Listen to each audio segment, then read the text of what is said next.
Welcome back to the channel. I'm your host, Some Dungeon Guy. I cover anything roleplay related, Dungeons and Dragons, map making, etc. And today I'm covering part 2 of my Wonderdraft tutorial all about symbols. That's right, we're going to use symbols, rivers, lakes, paths, and more. If you like what you're watching, go ahead and hit that like button. If you want to see more videos similar to this one, go ahead and hit subscribe. And as always, leave a comment, giving me ideas what I can do in the future. Let's get to it.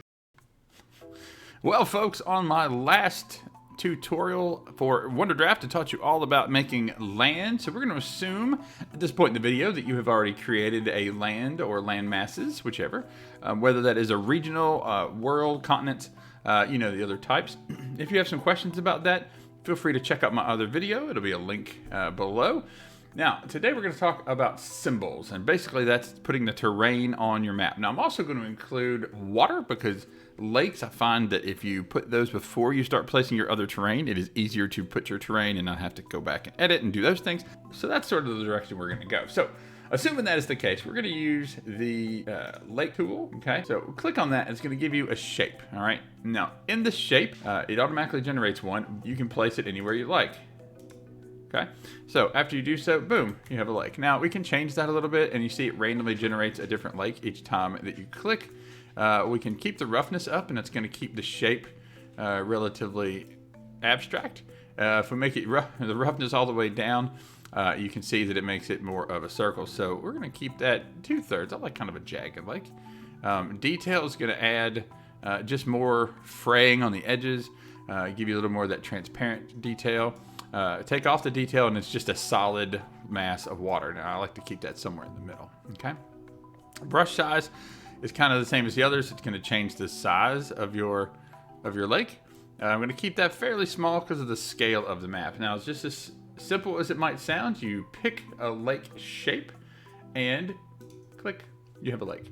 And again, every time you put one down, it automatically changes the next lake, so you're not reproducing yourself. I'm going to put a couple of lakes in here. The other thing to that, you can brush in some fresh water. Okay, so what that means is that you draw a lake. Okay, and sort of the same things apply. You can change your brush size and your roughness. If I make it really rough, you can see it makes jagged edges, which makes it look a little more realistic, but it depends on the style. If you're going for a really clean map, you might make it smoother. Brush size, same thing. It's going to change the size of your cursor, which you can also change with the middle mouse scroll button. Now, I'm going to keep mine relatively small, and I'm going to draw in one more lake, kind of up here. Okay? And just like that, we have ourselves a lake. All right? Next thing we're going to talk about is the river tool. And notice that I'm skipping over the water appearance because we can do all the water appearance all at one time. Now, the river tool, is a drawing tool. Okay, it's going to give you 3 options up at the top, including river source fade in, which we'll talk about. Next, we have the river tool. Now, the river tool is sort of the same thing. It's a pretty easy fire method to make a river. So we've got some controls, which is going to be your width, your roughness, and your meander difference. Okay, width is just that. It's going to choose how wide the actual river is. The roughness is going to be how sharp the edges are. Okay, you might be able to see that it's a little more jagged on the edges. Okay, and then the meander distance is how much it wanders. Okay, so like as you make it, notice it's very curvy. Okay, so if I make one here, change that meander down, see it's straight as an arrow. Okay, all right, so assuming you're going to want some meander, I mean, you might have a straight river, but most rivers do tend to weave in and out of rocks and things. Now, the other thing we have on here is river source fade in, okay? And let me show you what I mean. So if we click and make a really long river to this other lake, okay? Notice that it starts really small, gets really big. If we turn that off and go from this lake to this lake, you see that the river is a consistent pattern. Now, again, depends on what you like, but this is probably a little more realistic. This makes it a little bit easier to understand. And, rivers do tend to get larger as they go downhill. All right, so we're gonna make a couple rivers. I'm gonna keep that fade off because I don't like it as much, and you can do whatever you like. There's really no real wrong way to make a map. If it serves the purpose that you're needing, then good for you, right? And if you left click to start a river, click, you can change the direction it's going. just like that. So you can make it a multi-point river if you'd like, and do some switchbacks or whatever. Right click again. It's the thing that stops your river tool. Now, we've made a couple rivers, so we're kind of on to the next thing. Let's see, which is we can freshwater brush. Again, we can freshwater brush in like we did here. You can make your own rivers if you'd like, but like I said, for now, I like to use that river tool. It just makes it simple. Freshwater eraser. So let's say I don't like one of these. I can choose the size of my brush, either with the scroll button on the mouse, either with the scroll button on the mouse or the actual button over on the right hand side. And if I go in and just like that, I can erase a lake that I've created and a river. Okay. The paint gives you colors that you can actually paint in your rivers. Let's say I'm choosing a color. I'm going to go down and choose something in the blue family, okay, just to distinguish it from the background.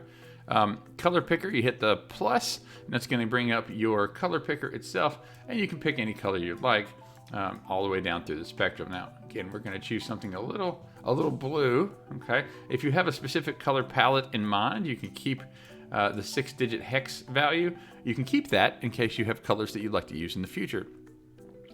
You can also add a value, and it'll add it to your presets, okay? You're going to hit OK.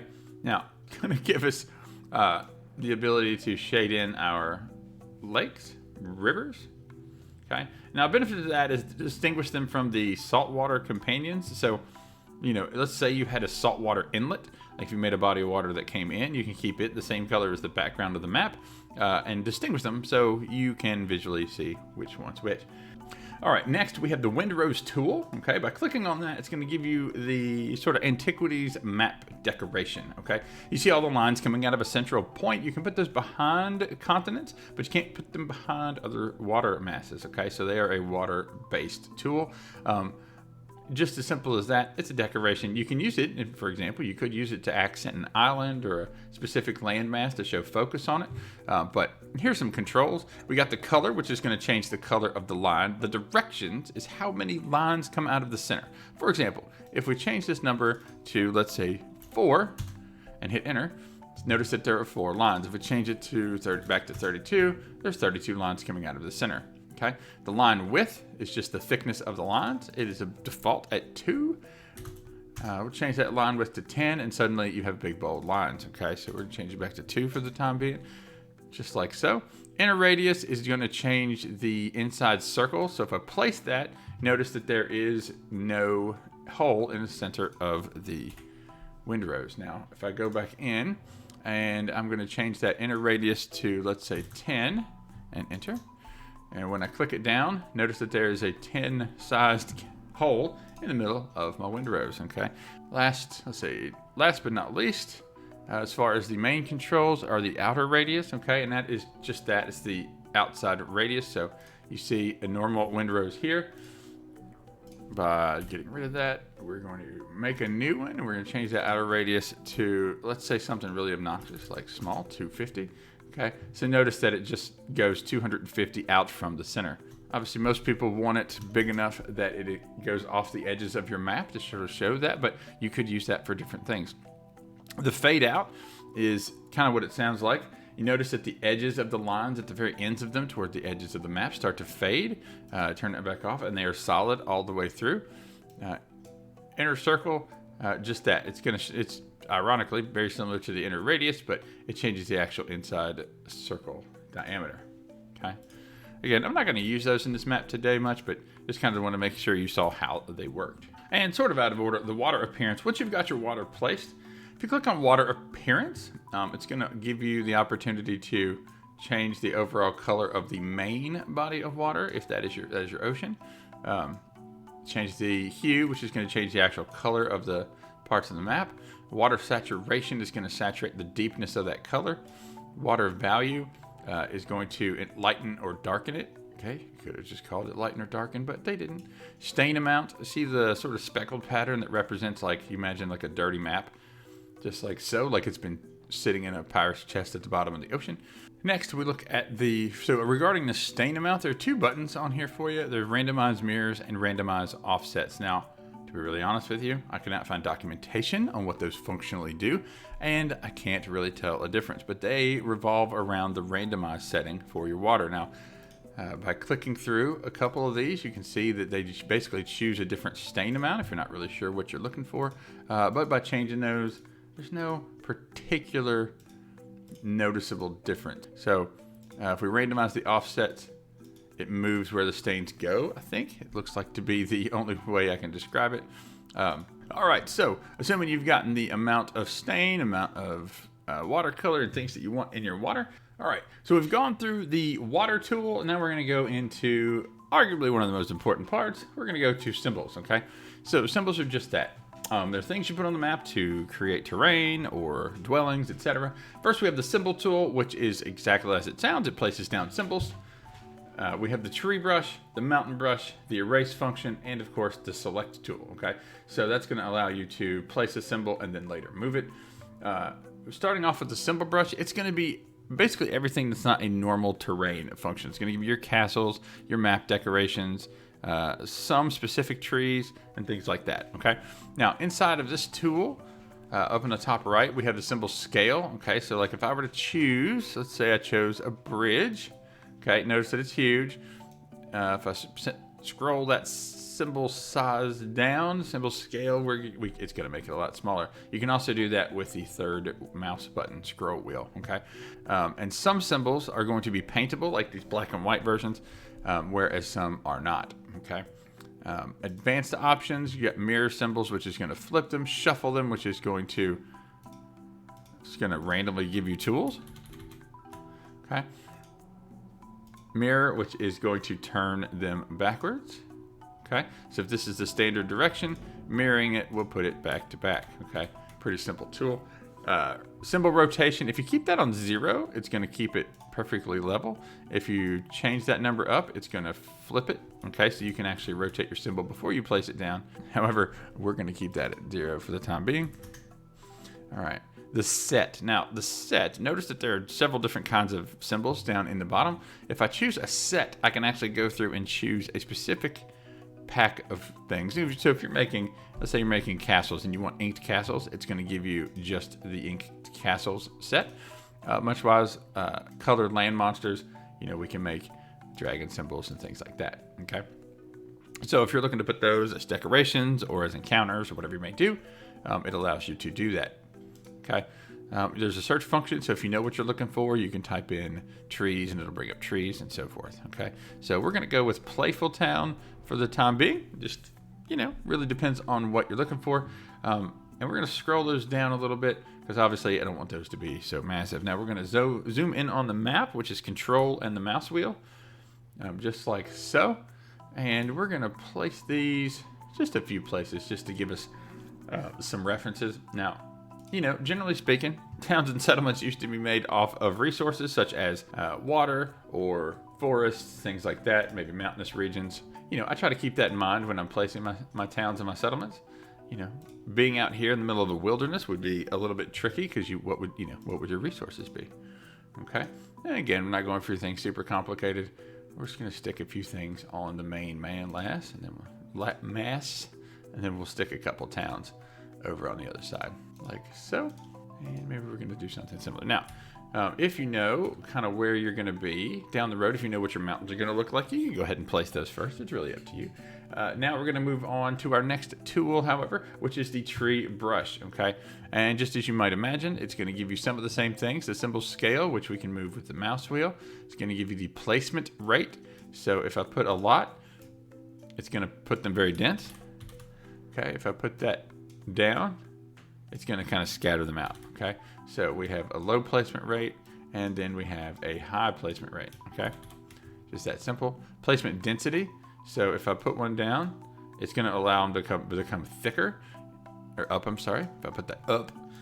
Otherwise, like I said, it scatters it so they're not sitting right on top of each other, okay? Spray brush, which is kind of a cool tool. It's a good way to fill in some trees. So using that spray brush, and we're going to move that spray brush way down, you can kind of brush in some trees. Notice that it's still pretty far away. We are going to up that placement density, okay? And that's going to make the trees pack in a lot harder. So spray brush actual dragger is going to change the size of your cursor, and that density is going to change how many trees go in a spot, okay? So low density, high density. And then you choose, first you should choose what kind of tree you're gonna be looking for, okay? I'm going for regular deciduous looking trees. These are some oaks, we're gonna go with that. For now, I'm gonna scroll in and start placing some daggone trees, right? That's how we do this thing. Make that cursor a little smaller because we don't want to pack out the whole forest right inside of a town. Okay, so just like that, oops, we're gonna change that scale down just a little bit. All right, and to kind of get whatever size you're looking for. Okay. All right.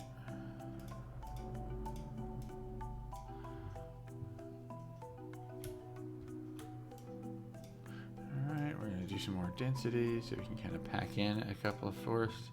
And again, if something falls off into the land, don't worry about it. You can go back and correct that as you wish. Okay.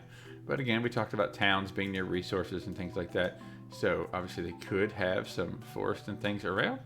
All right. And just like that, we've gotten ourselves some forested lands.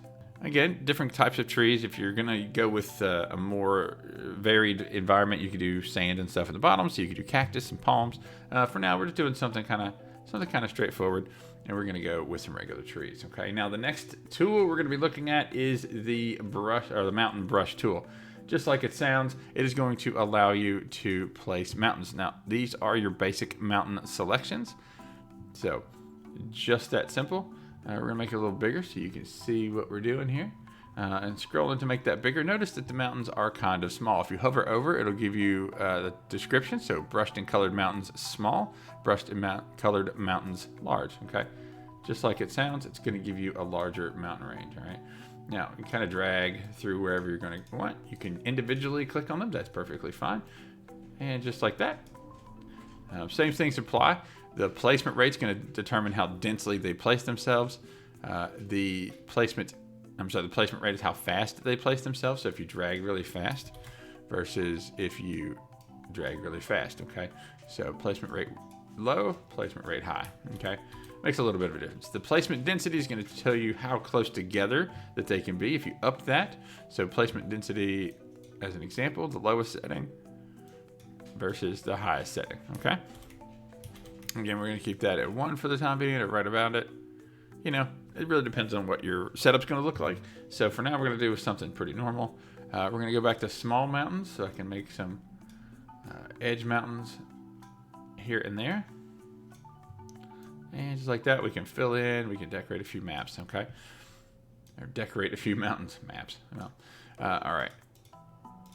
So we've got a few mountains on board.